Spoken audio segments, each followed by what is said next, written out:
Yoshlarga shunchaki dahshat bitta statistikani keltirib o'taman. Oliy ta'limga bu yil hujjat topshirganlarda soni yaqin 7 yildagidagi eng past ko'rsatkich ekan. Hatto O'zbekistonda mollar kitob o'qiyapti. Mol. Nahot yoshlar shu darajada ilmdan sovib ketgan bo'lsa, hatto arzimagan 50-60 ball bilan kiradigan o'qishga ham topshirishni xohlamayapti.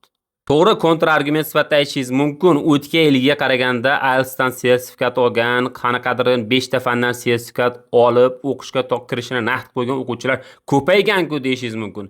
Lekin ular asosiy yutuq bo'la olmaydi. Masalan, o'tgan yil 5000 bo'lgan bo'lsa, bu yil 20000 bo'lgan bo'lsa, 4 barobar ko'paygan bo'lgan taqdirda ham baribir bizda umumiy massaning juda kam foizini egallaydi.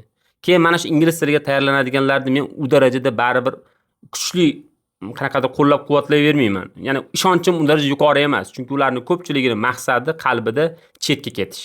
Va chetga ketib o'qigan taqdirda ham agar ularga komfort sharoit yaratib berilsa, 90% o'sha yerda qoladi. Ya'ni bu yerga qaytib kelmaydi. Shaxsiy subyektiv fikrim.